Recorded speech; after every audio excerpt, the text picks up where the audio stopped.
grow organic vegetables and run a group on sustainability. I'm about to give a presentation at a conference that's talking about how people are different here in Japan and how I'm different here in Japan. And it's mainly because I'm an organic farmer here. Conventional farming is the norm here, and organic farmers and organic vegetables are not valued so much. I'm struggling to sell my vegetables, to market them, to convince people they're worth the money. So for me, what I'm doing for a living is really more than just making money. It's a quality of life, and it's an effort towards helping society and the environment at the same time. One of the things that really draws me back to the farm again and again is the power of nature. And they say that a walk in the woods or a walk on the beach is very therapeutic. Well, people who come to my farm, they feel the same way. Where I am today, I'm hoping to build up a composting program. I received a little bit of money from an NPO in Kyoto to start a neighborhood composting program. And so we have 10 or 12 households now giving us their kitchen waste. And I'm buying rice hulls to help compost it, and I'm building a composting system up at the farm. In addition to that, I have 4 students from Worcester Polytechnic Institute helping me create a more efficient composting system. Solar-powered, forced air system, which will basically speed up the process, making everything more efficient. There's even the possibility that parks could start doing this, because parks and gardens and schools and temples and shrines in Kyoto, Japan, I mean, you can't swing a dead cat without hitting one anywhere in the city. So we've got loads of shrubbery and trees and flowers and bushes and things to compost, but they're all wasted or burned or worse, just dumped somewhere.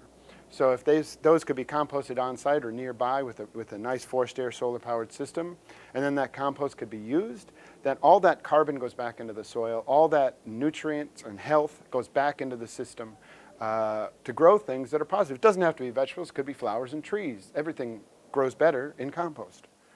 So this is another thing that I'm very passionate about and I'm trying for.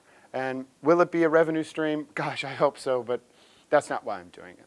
I mean, that's a hope, but that's not the end goal. It's more of, again, what is my impact on society, the environment, and what is my quality of life? You asked me a question about climate change. How has climate change affected my farming activities? I don't have a greenhouse. So when it's really, really hot or really, really cold or really, really rainy, I'm still there. I'm still farming.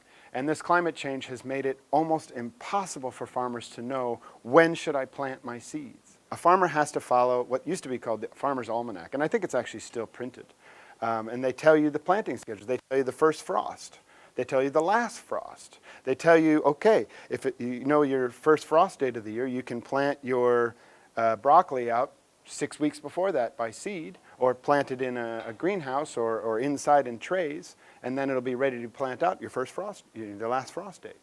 And so these things are vitally important to farmers, and it's now just anyone's guess. I mean, it's really a game changer not to have that sort of information. And the old farmers where I'm growing, they know, they just remember. They say, oh, Chuck, you're planting your cabbages too early or your carrots too late and everything else. But now it's like, who knows? Last year I was able to actually get vegetables in the ground in early March. Like March 1st, my volunteers started and I actually got stuff in the ground. The year before that, I was shoveling off my beds, this much snow off my beds, March 17th. March 1st, it was all gone. I was able to plant out. This is huge change, huge change. And this is really scary for us because we need to know how to control our planting season, because we need to know when to plant and when not to plant. So it's very, very difficult for us to deal with climate change, and we know for a fact climate change is real.